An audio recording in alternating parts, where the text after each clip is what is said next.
아멘. 오늘은 저희가 큐티에서 나눔으로라는 제목으로 우리 교회 DNA라는 제목으로 같이 하나님 말씀을 살펴보기를 원합니다.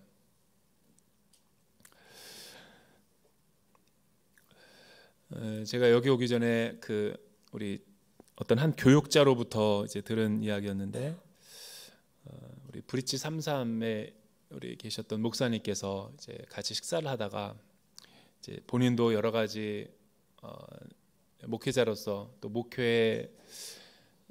목회자는 이제 제가 먼저 됐으니까 선배님으로 여기고 이제 밥 먹다가 이제 상담을 한 거죠. 자기 공동체에 이런 문제가 있는데 어떻게 하면 좋겠냐, 목사님 같으면 어떠한 판단을 내려서 이거를 했으면 좋겠느냐.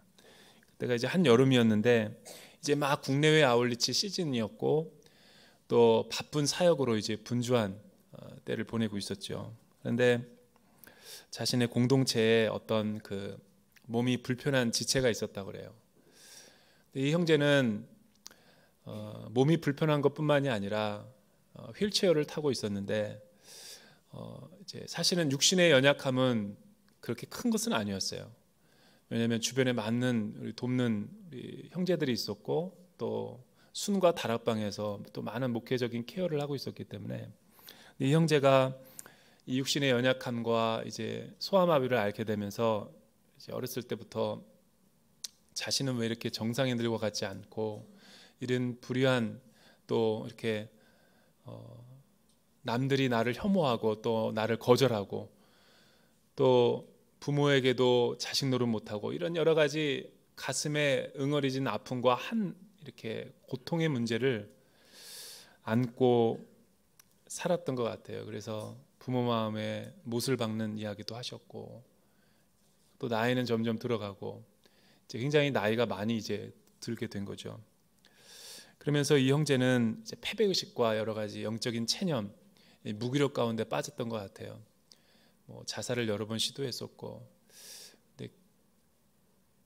그러니까 이제 이 형제는 마지못해서 사는 거예요.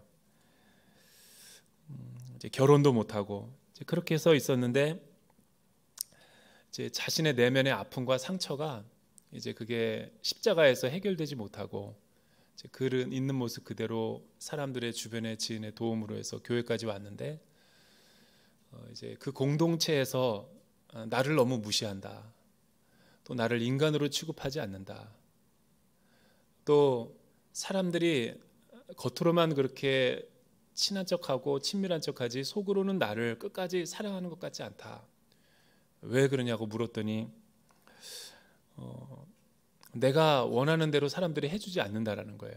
예를 들면 사실은 아울리치를 가고 싶다는 거예요. 아울리치. 그런데 주변에 많은 순원들과 순장님과 다락방자님들이 목사님을 찾아가서 극구 만류했다라는 거예요.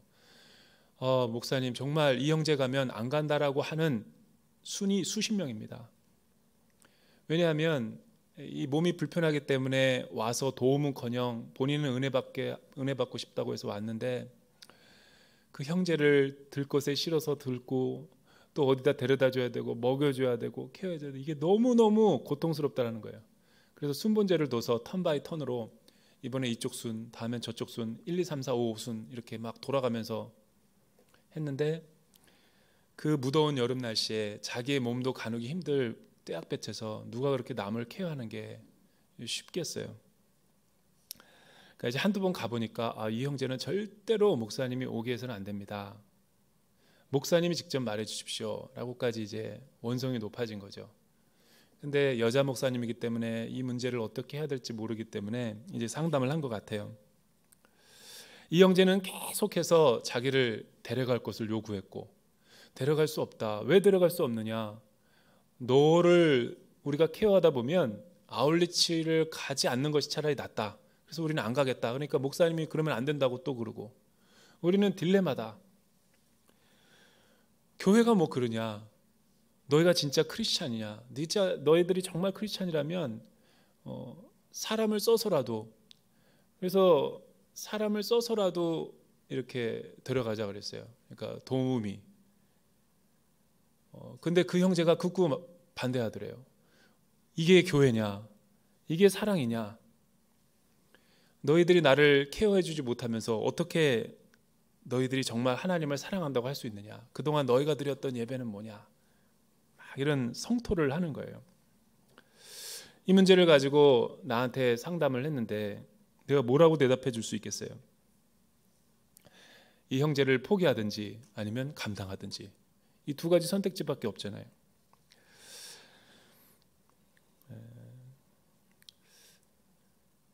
이거는 답은 없는 겁니다. 여러분들이 속에 생각하는 대로 하면 돼요. 정답이 없는 거죠. 이래도 문제, 저래도 문제. 하지만 오늘 말씀을 우리가 이제 서로 나누다 보면 우리 공동체가 무엇이고 또 공동체의 능력은 무엇인지를 우리가 말씀을 잘 경청하기만 한다면 사실은 이런 문제는 큰 문제는 아닐 거예요. 초대교회는 초대교회만이 가지고 있는 영적인 DNA가 있었죠. 그래서 사실은 어떠한 환경과 어떠한 여건 속에서도 그 DNA 유전자가 우리 안에 있기만 하면 우리는 그 모습대로 자라날 수 있고 또 열매를 맺을 수 있는 거죠. 저는 사도행전을 묵상하다가 어떻게 사도행전에 나타난 이 초대교회 공동체가 세상을 변화시키고 또 세상이 줄 수 없는 거룩한 능력이 우리 안에 있게 됐는가? 과연 이런 공동체가 존재하는가? 그런 질문을 가지고 한번 읽어본 적이 있어요. 근데 왜 오늘 우리가 살고 있는 현대 교회에는 이런 유전자의 요소가 결핍되어 있거나 아니면 사라져버리고 변형된 것일까? 이 건강한 교회는 건강한 공동체성이 있다고 그러죠. 여러분, 우리가 성령으로 거듭나고 구원을 받고 또 믿음으로 말미암아 또 하나님의 사랑과 하나님의 참된 은혜를 맛본 사람들은 반드시 그 거듭난 생명이 우리 안에 있다라고 성경이 말을 하죠. 겉으로 볼 때는 유정란과 무정란이 있죠. 문희는 볼 때 무엇이 유정란이고 무엇이 무정란지는 몰라요. 그러나 새 생명을 낳는 것은 무정란이 아니라 유정란이죠. 세상의 사람들과 교회에 있는 그리스도인들과 큰 차이가 없을 것 같은데 그 내면의 그 영성 또 내면의 이 교회 DNA 생명이 있기 때문에 우리는 세상과 구별된 것이고 세상과 다르게 살아갈 수 있는 것이죠.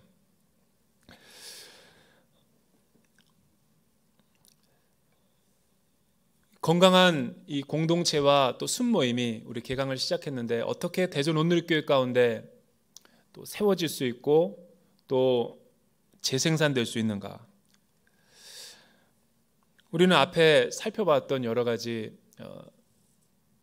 그 공동체의 문제, 또 사람의 문제, 인간의 문제를 우리는 같이 경험하고 있는 순들도 있고 정말 공동체의 문제로 있어서 포기하고 싶고 내려놓고 싶어하는 그런 순장님들 또 순이 있을 거예요. 나는 이 순에 누구 때문에 가기 싫고 나는 이 순에 정말 나는 참여하고 싶지 않다. 이제 이런 모임들이 있을 수 있죠. 그런데 왜 초대교회는 그것은 진정한 공동체의 모습이 아니고 하나님의 성령과 또 하나님의 은혜와 진실된 사랑을 맛본 사람들이 모인 공동체는 세상과 구별되고 다르다라고 말하는가? 그 차이를 우리가 이제 알아보자라는 것이죠. 제가 세상에 이런 일이라는 옛날에 프로그램을 본 적이 있는데 굉장히 제 눈을 의심케 할 만한 그런 광경이 이 TV에서 펼쳐지고 있었어요. 세상에 이런 일이는 흔하게 볼 수 없는 것들이잖아요. 이 자동차 회사의 철강, 우리 그 타고 다니는 자동차를 자르는 그런 광경이 나왔는데 그 강력한 그 철강을 자르는 기계가 있었어요. 근데 그 기계에서 나오는 뭐 레이저 같은 게 있었는데 그게 알고 보니까 물이었어요. 물. 그러니까 강력한 수압을 이용해 가지고 석영과 금강석 같은 다이아몬드를 가공하는 기술로 사용된 것이 러시아에서 소련에서 이제 옛날에 개발됐다 그래요. 그것이 더 첨단화가 돼가지고 석영을 자르고 강력한 걸 자르는 건 다이아몬드인데 다이아몬드를 이용하지 않더라도 더 섬세하게 그 물을 레이저 광선과 같은 물을 통해서 자를 수 있다는 거예요. 그 압력과 또 집중력과 또 어떤 수압을 이용하면 그 우리가 생각할 수 없는 일이 일어난다는 거죠. 그걸 보고 굉장히 많은 도전과 은혜를 받았어요. 야, 정말 물도 저렇게 집중을 하고 하나가 되고 한 마음을 가지면 불가능한 일들도 해내는데, 우리는 하나님의 교회요, 또 피값 쓰고 산 공동체요, 또 예수를 사랑하고 십자가의 능력을 믿는 하나님이 모인 공동체들인데, 왜 이렇게 세상을 감당할 수 없는 믿음이 우리에게 있기는커녕 오히려 세속주의적이고 인본주의적인 가치관과 또 자아중심적인 생각으로 인해서 이 교회 공동체성이 훼손되고 있을까? 우리는 교회 DNA와 진이 우리 안에 있는데도 불구하고 그것이 왜 능력으로 나타나지 못할까? 여러분, 부흥하는 교회들을 가보면 특징이 있어요. 하나됨이 있어요. 부흥하는 순 모임을 가보면, 다락방 모임을 가보면 으쌰으쌰 하는 것이 있어요. 그런데 불행한 가정을 가보면 이 가족들인데도, 혈육인데도 서로 형제들끼리 하나 되지 못하는 것들이 있어요. 여러분, 행복하고 하가운을 하지 않아도 돼요. 굳이 멀리 갈 필요도 없어요. 정말 행복하고 단란하고 정말 사랑이 많은 그런 가정을 가보면 공통된 특징이 있어요. 서로 사랑하고 아껴주고 하나됨이 있다는 거죠. 부흥하지 못하는 교회도 가보면 특징이 있더라고요. 분열하고 싸우고 다투고 뒤에서 가십하고 이중생활하고 앞에서 했던 얘기와 뒤에서 했던 얘기가 다르고 신뢰가 없죠. 리스펙트가 없어요.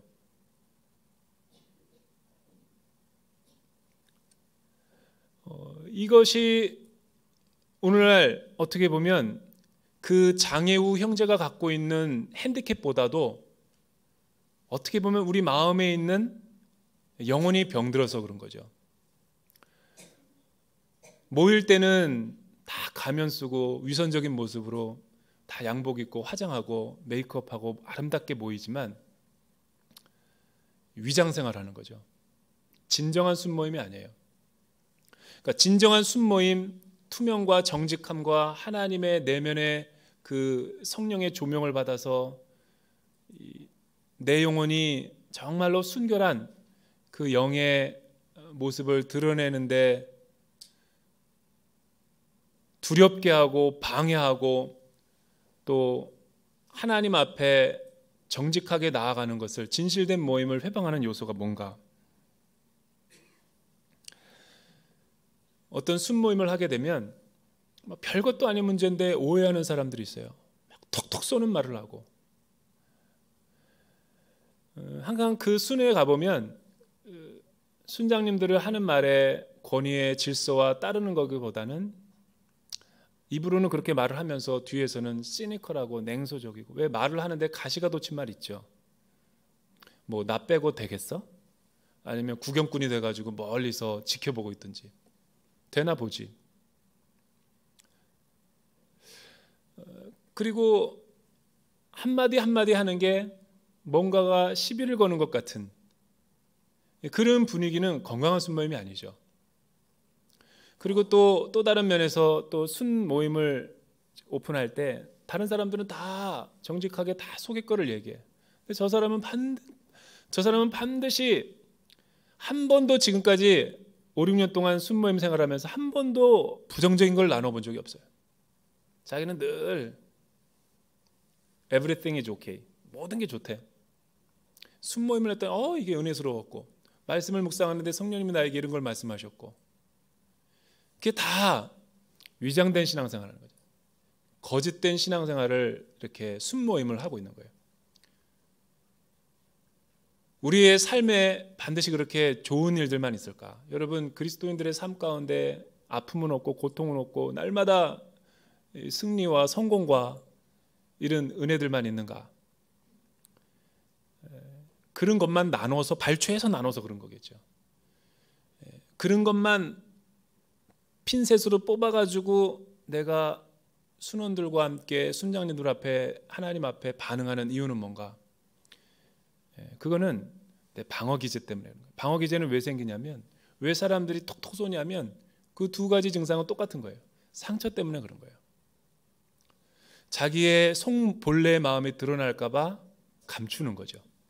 거친 말을 통해서 미리 방어하거나, 아니면 갑각류 크리스찬처럼 가재처럼 속살들은 그냥 딱딱한 이렇게 갑각류의 그 껍데기처럼 단단하게 해놓고 속은 아프니까 이렇게 내 속을 못 들여다보게 미리 방어막을 치는 거죠. 그런 순모임을 계속 하는 데는 할 수는 있어요. 그런 순모임의 순원들의 특징이 있어요. 5년이 가도 10년이 가고 20년이 가도 임직을 받고 목사가 돼도 안 변합니다. 절대로 안 변합니다.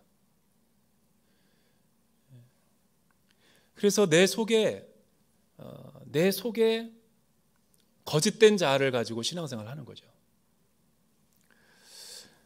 순모임을 진실된 사도행전과 같은 그 정말 세상을 변화시켰던 초대교회의 영성의 순모임과 공동체성을 해치는 세 가지 특징이 있어요. 그것을 오늘 여러분들과 함께 나눠보려고 하는 거죠. 우리 주님은 이런 거짓된 자아와 또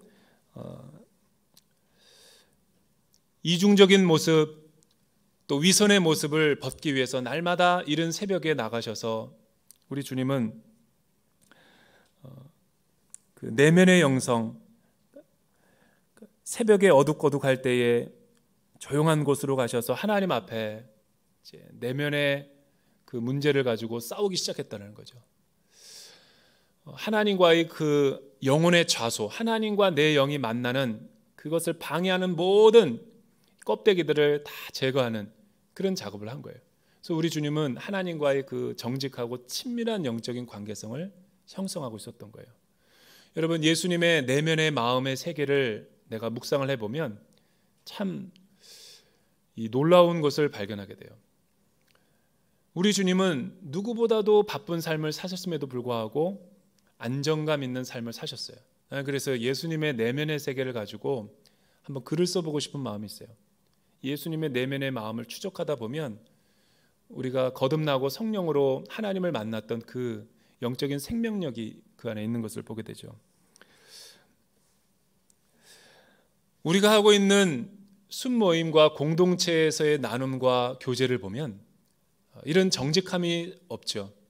그리고 우리 안에 있는 모든 그 소그룹 모임들을 보면 역동성보다는 건강한 그 어떤 순모임들의 나눔보다는 이 잘못된 모임이 계속되는 경우가 많아요.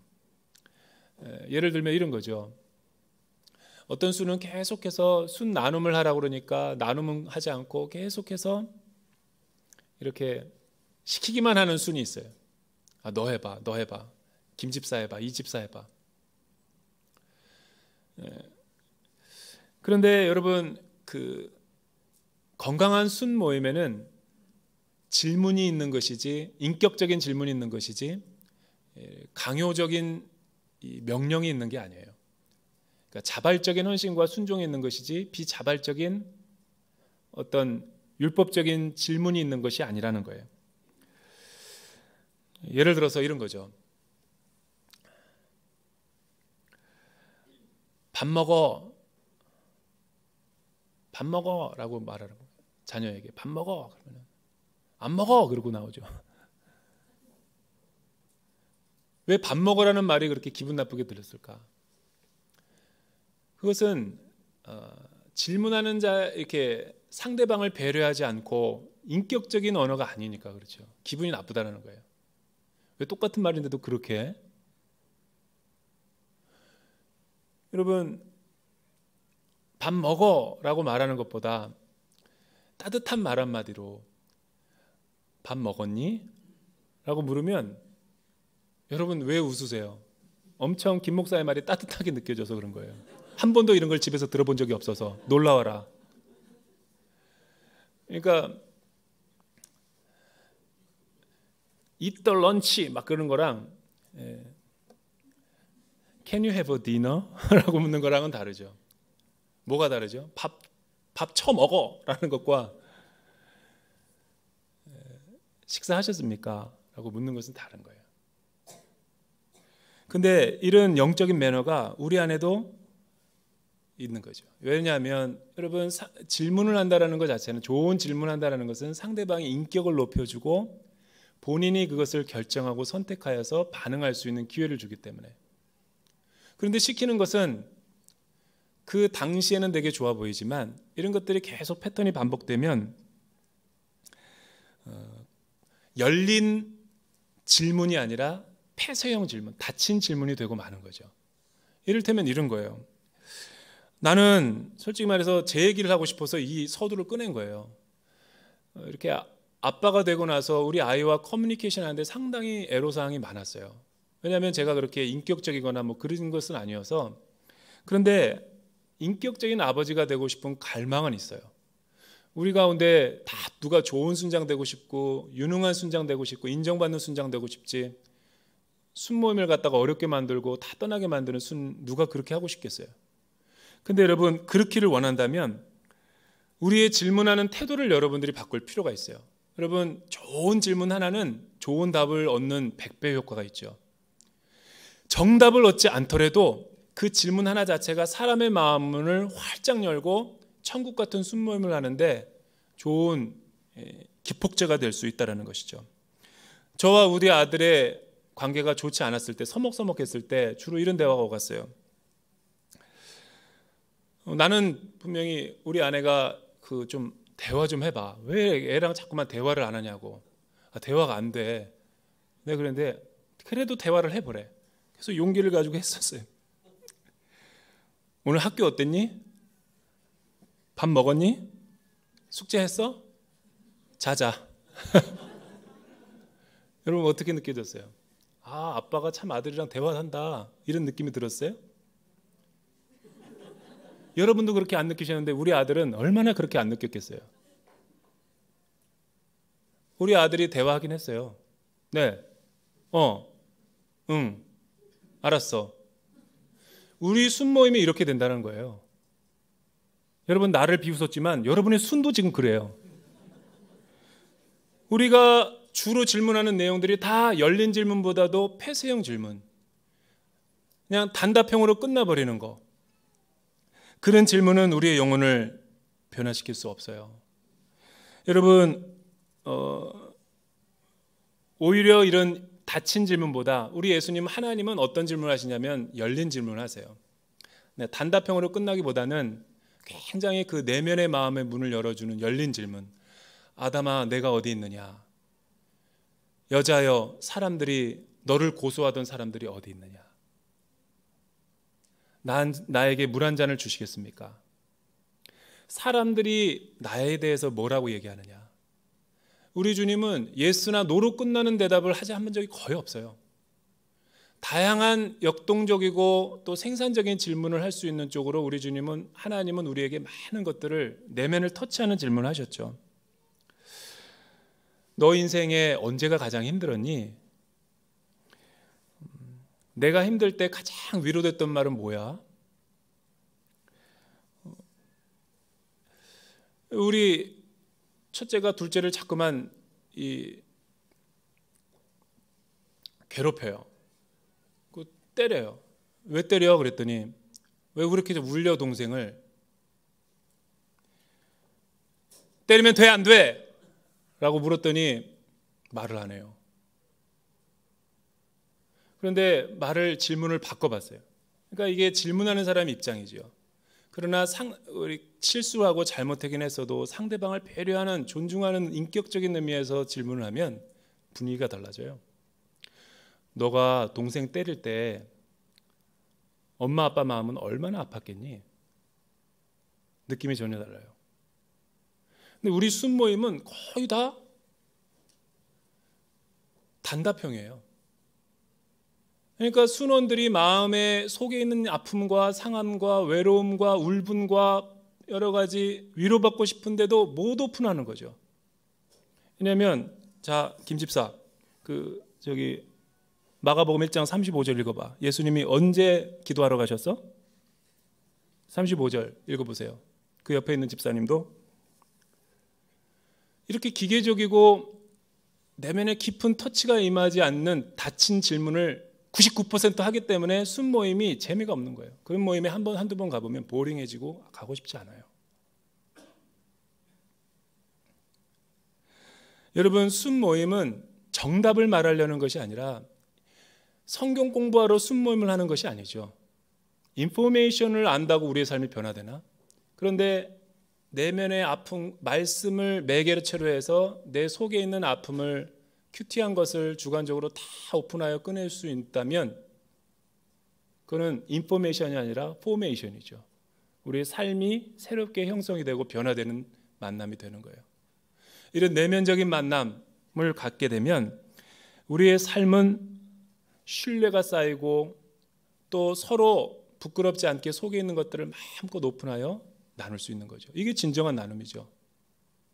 우리 주님은 예수님이 하나님 앞에 나오면서 내면에 있는 문제를 여러분 왜 외딴 곳으로 가서 하나님 앞에 간절히 기도하는 시간을 가졌겠어요. 외식이나 또 가면을 쓰고 나갔던 것이 아니라 이 진정한 하나님과의 관계성을 형성하기 위해서 나갔던 거죠. 두 번째는 뭐냐면 건강한 순모임을 하기 위해서는 경청하는 것이 필요하다는 거예요. 순은 말하는 순이 있고 경청하는 순이 있어요. 말만 많은 순이 있고 상대방의 이야기를 들어주지 않는 순의 모임이 있어요. 그런데 여러분, 말만 하는 순 모임은 두 번 다시 가고 싶지 않아요. 이런 모임은 왜 지루하냐면 어떤 한 사람이 말을 길게 해버리면 독점하고 순장의 말을 가로채고 다른 사람의 말을 가로채고 자기 혼자 1시간 내지 2시간을 다 떠들고 말하고 나면 다른 사람은 말도 할 시간도 없고 그냥 듣다가 가버리는 거죠. 여러분, 순모임은 가르치는 시간이 아니죠. 성역 공부라기보다는 나누는 시간이고 아무리 이상한 말을 하더라도 그 사람을 갖다가 틀렸다라고 말하면 안 돼요. 그런 순모임은 반드시 분열하고 깨지고 나누어지는 거예요. 근데 중요한 포인트는 뭐냐면 우리가 순교환, 생명의 삶, 말씀을 매개체로 한다는 건 중요한 거지만 그 말씀을 매개체로 한다는 게 성경 공부를 의미하는 건 아니에요. 그 말씀 안에서 우리의 삶을 나누는 거죠. 여러분들이 이 본문을 가지고 순모임을 했을 때 여러분들의 느낌을 주관적으로 마음껏 이야기하는 거예요. 그 주관적인 대답 가운데는 틀린 게 없어요. 그런 역동적인 순모임만이 우리의 순모임을 건강하게 해주는 거죠. 우리 주님은 말을 많이 하는 영적 리더가 아니셨어요. 오히려 상대방의 아픔과 내면의 고통을 경청하는 리더였죠. 여러분, 이 들을 청이라는 한자를 잠깐 보도록 해요. 이 들을 청이라는 한자를 잠깐 보면 우리가 자세히 이거를 부수를 갖다가 살펴볼 필요가 있어요. 귀 이자에다가 임금 왕자, 그리고 10개, 열십, 그 다음에 눈목자, 일일자, 마음 심자. 이거를 해석하는 방법이 두 가지가 있대요.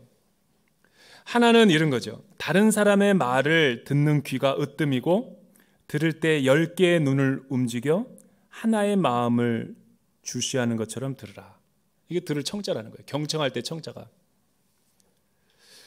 눈과 귀와 마음으로 들으면 상대방은 왕과 같은 대접을 받는다라는 의미이기도 한 거예요.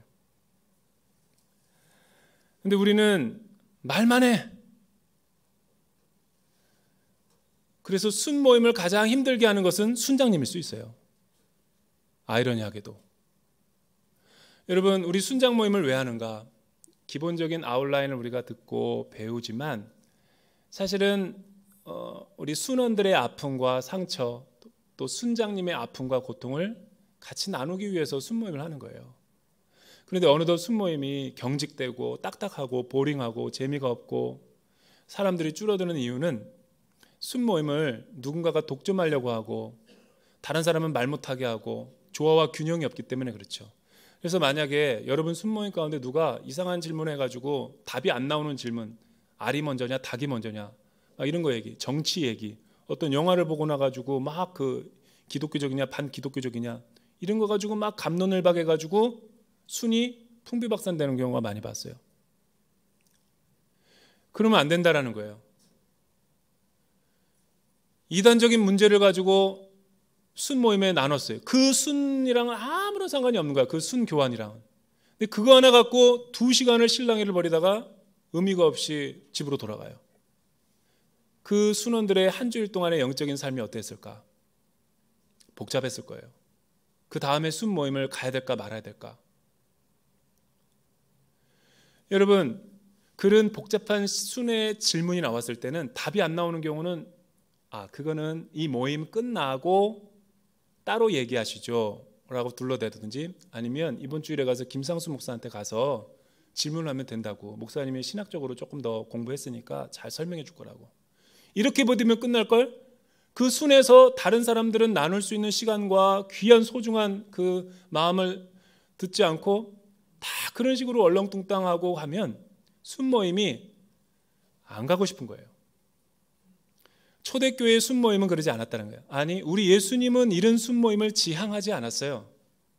여러분, 제가 몇 가지 예를 들어 드릴게요. 우리 주님은 어떻게 한 사람 한 영혼을 만나 주셨는가? 요한복음 4장과 요한복음 8장에 보면 우리 주님은 굉장히 어떠한 인종과 문화와 타문화권이라 할지라도, 사람들이 상종하지 않는 죄 많은 여인이라 할지라도 얼마나 따뜻하게 인격적으로 이야기를 해주시는지, 관계성을 맺으셨는지. 실례하지만 나에게 생수 한 잔만 주시겠습니까? 그 말 한마디에는 굉장히 많은 영적인 메타포가 있는 거예요. 가늠하다 현장에 붙잡힌 여인을 사람들이 막 수군수군대고 정죄하고 비판하면서 율법을, 진리의 말씀을 가지고 우리 주님 앞에 나왔어요. 우리 주님이 수많은 사람들이 운집해 있는 그 한 복판에서 이 여인을 사람들이 주시하고 있을 때 이 여인에게 뭐라고 그랬을까요? 너 어쩌다가 이렇게 됐냐? 너희 아버지 누구니? 너 이렇게 만든 놈이 누구냐? 라고 묻지 않으셨어요. 우리 주님은 여자여, 너를 고소하던 그들이 어디 있느냐?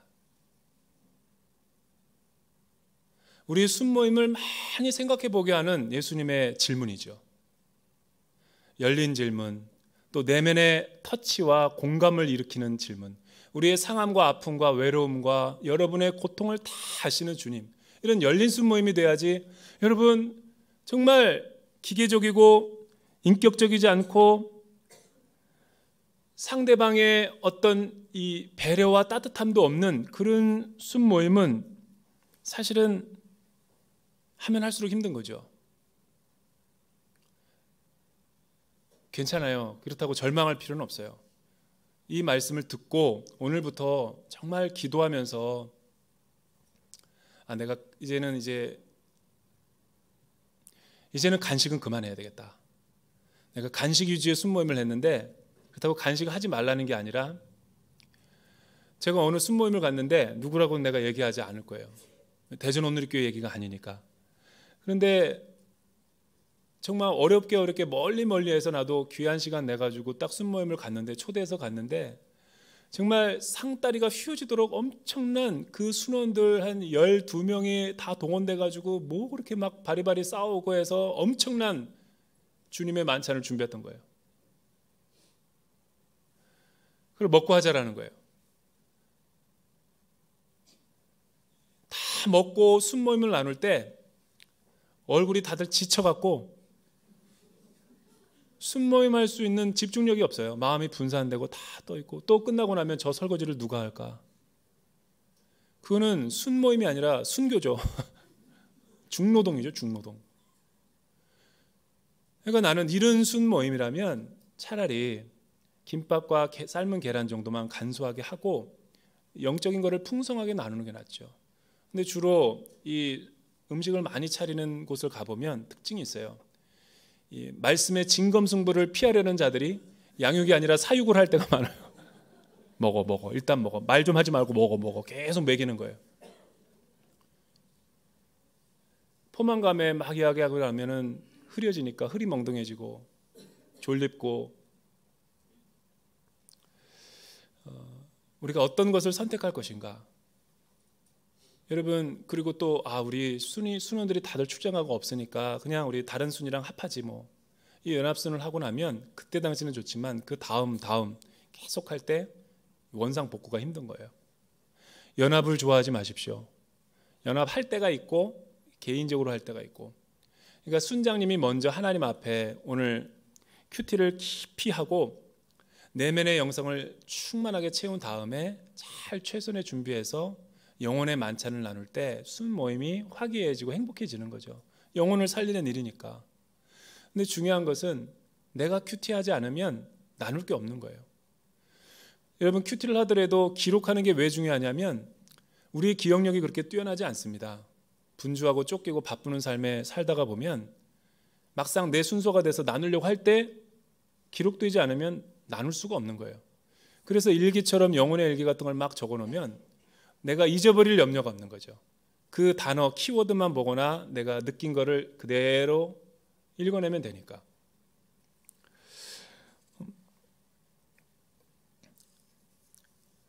마지막으로 세 번째는 뭐냐면, 첫 번째는 우리가 얘기했죠. 열린 질문이 있고 닫힌 질문이 있다. 이 두 번째는 말하는 순이 있고 경청하는 순이 있다. 세 번째는 뭐냐면 거짓된 자아가 있고 사랑받는 자아가 있다라는 거예요. 여러분, 이 세상은 눈에 보이는 세계가 있고 눈에 보이지 않는 세계가 있답니다.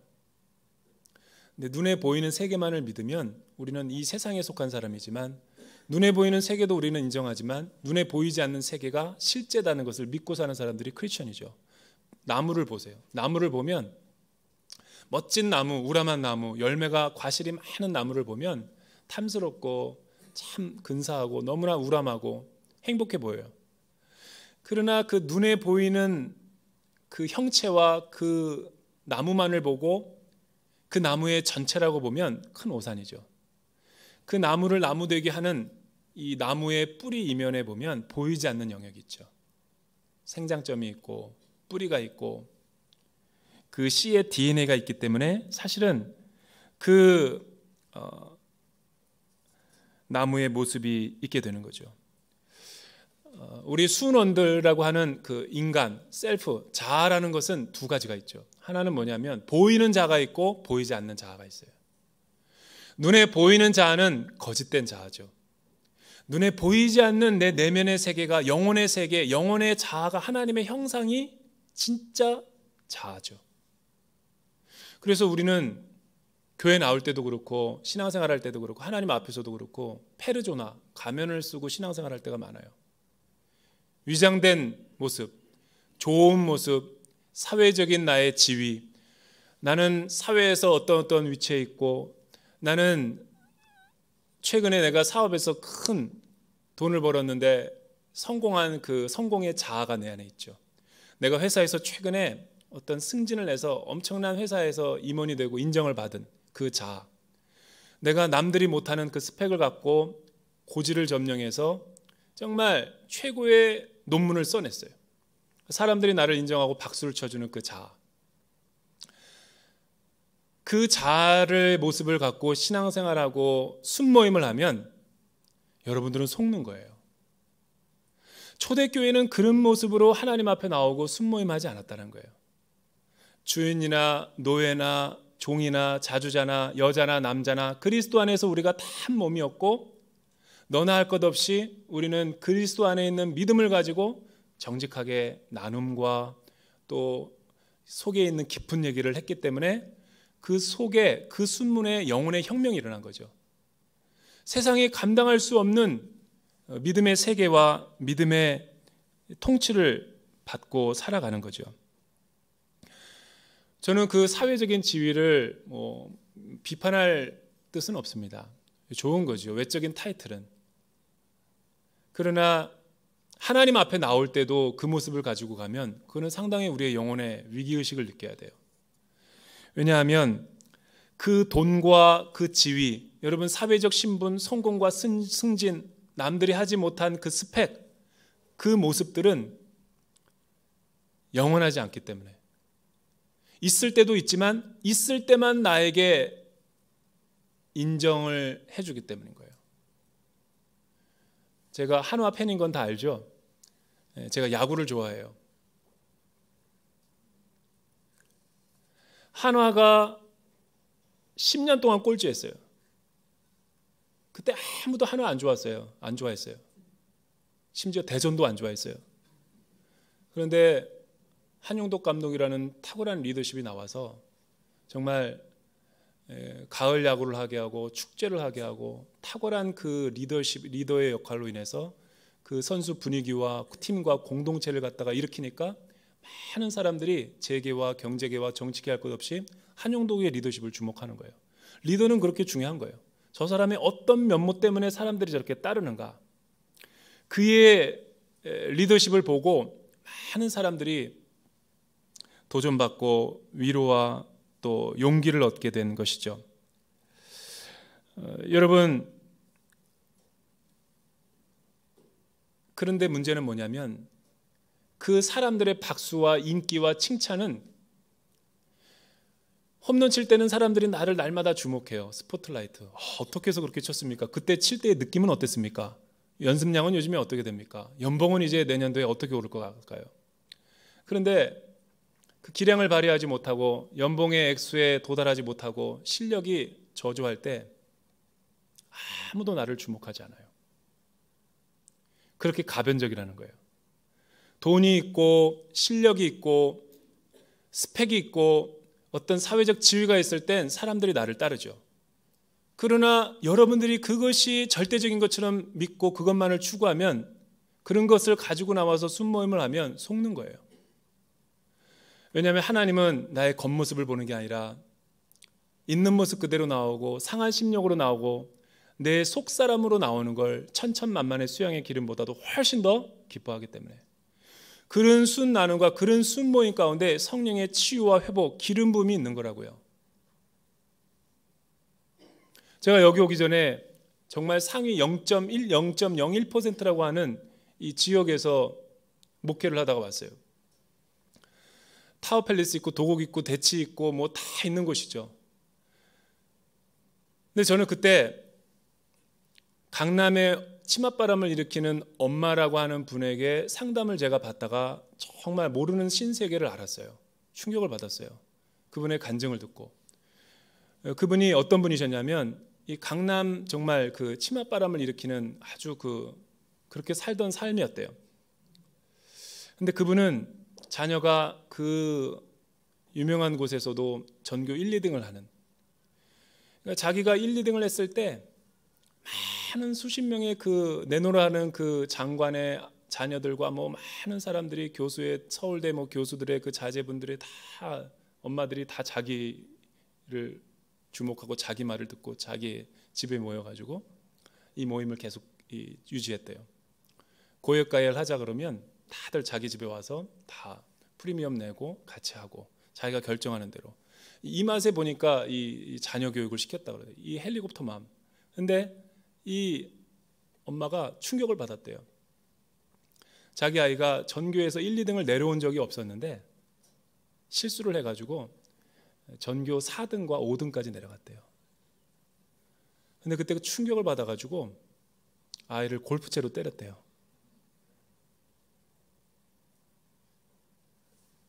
이게 남의 얘기가 아니에요. 대한민국의 현실이라고요. 너무 속이 상해서 온 담을 수 없는 욕을 다 쏟아부었대요. 내가 너에게 못해준 게 뭐가 있냐, 그동안 내가 너를 위해서 밤잠을 설치고 너를 위해서 초등학교 때부터 지금까지 너에게 쏟아부은 돈이 얼마냐, 막 이런 거 가지고 얘기하지만 자녀는 막 눈물을 흘리면서 피눈물을 흘리면서 용서를 빌었대요. 잘못했다고. 너가 엄마 아빠 인류대 나온 것도 모르고 네가 그만큼도 못하면 어떻게 체면을 가지고. 근데 문제는 그 다음이죠.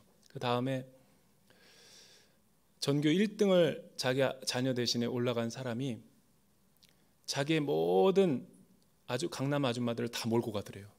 자기 주변에는 아무도 없더래요. 그때 충격과 함께 절망과 함께 비애감. 그래서 누가 여성 예배 나오라고 그래가지고 나왔다가 담에색 도상 꼬꾸라져가지고 주님 만나고 펑펑 울고 거짓된 자아를 보고 하나님이 그런 음성을 들려주더래요. 이게 네 모습이다.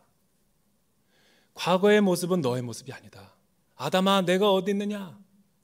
너의 하나님 앞에 실존은 어디 있느냐라는 거죠. 우리 사람들의, 우리 공동체의 대전 온누리교회 가운데 많은 사람들이 있음에도 불구하고 왜 참다운 관계성과 공동체의 모습이 안 나타날까요? 왜 자기만 계속 자기 요구만 들고 자기 인정 욕구만 있고 자기의 주장만 할까요? 그것은 겉사람을 가지고 순모임을 하기 때문에 그런 거예요. 사람 중심으로 신앙생활하고 하나님과 나와의 만남이 없기 때문에 그런 거예요. 그런 사람들은 자꾸만 가면을 써요.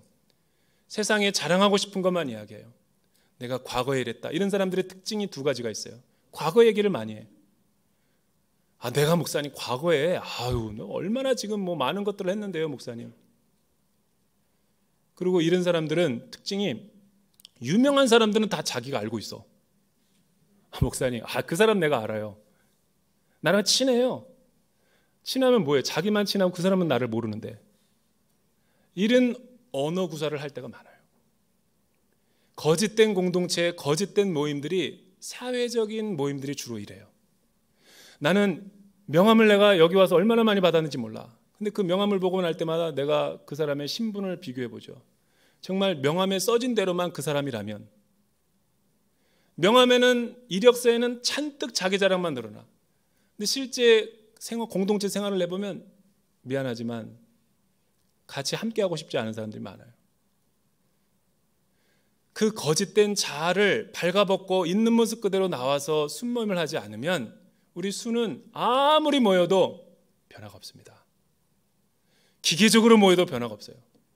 그런데 역설적이게 수백 번 모여도 변화가 없던 나의 양적인 시간이 믿음 안에서, 그리스도 안에서 발가벗긴 모습으로 내가 이 모습을 다 오픈하면 사람들이 충격을 받을 거야. 그래서 다 용기를 내서 오픈했는데 사람들이 다 나를 끌어안는 거예요. 그리고 나를 위해서 기도해주고 하나님의 사랑이 느껴지기 시작하는 거예요. 그게 초대교회의 DNA였다는 거예요. 이래서 초대교회는 건물도 없고 조직도 없고 아무런 제도도 없는데 세상을 뒤집어 엎는 철의 제국 로마를 무너뜨린 순수한 복음의 능력이 생겼던 거죠. 우리 대전 온누리교회는 이 대전 지역에서 이런 사역을 감당할 용기가 있는가? 여기는 모험이 필요하죠. 지금 이 모습 그대로 가면 안 돼요. 가슴을 찢고 통회하고 정직한 모습으로 가야지 지성소에 들어가서 하나님의 얼굴을 볼 수 있는 거예요. 목사도 다 필요 없어요. 목사일수록 가면 쓰고 신앙생활 하는 사람 많아요.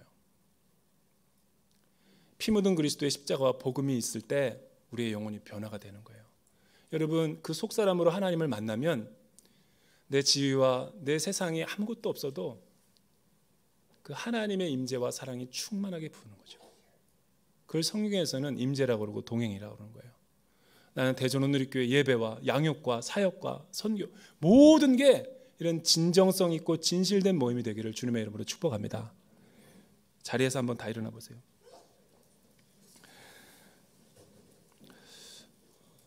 제가 교육전도사 할 때 저는 무학교에서 사역을 했어요.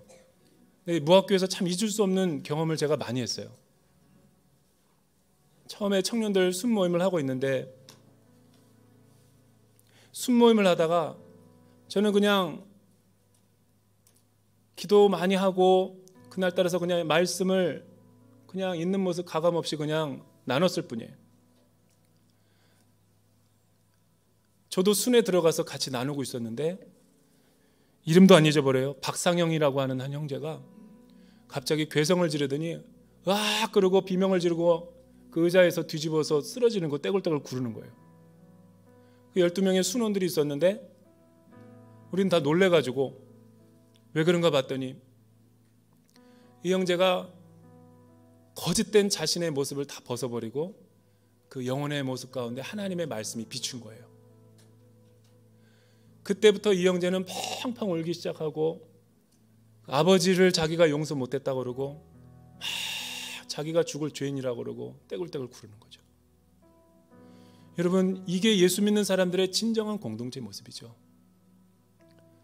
그동안 10년, 20년 동안 계속 교회 껍데기만 가지고 나왔는데 이 말씀이 하나 비추고 있는 모습 그대로 반응하니까 자신의 진정한 모습을 발견하게 되는 거죠. 나는 우리 순모임과 우리 모든 사역팀 모임, 기도 모임이 이루어야 된다고 봐요. 이 시간 같이 기도하기를 원합니다. 성령 하나님, 우리 대전 온누리교회를 주님 앞에 올려드리기를 원합니다.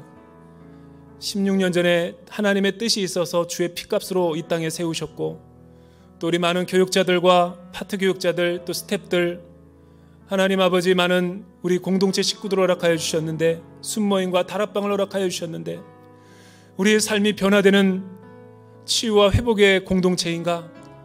아니면 지루하고 닫혀있고 폐쇄적이고 두 번 다시 가고 싶지 않은 모임이 계속되고 있는가? 오 주여, 성령 하나님, 이 시간 우리 대전 온누리교회를 불쌍히 여겨 주시옵시고 우리의 순모임을 회복시켜 주시옵소서. 우리 공동체의 모습을 회복시켜 주시옵소서. 두 손을 들고 주여 3번 외치고 통성으로 기도하겠습니다. 주여.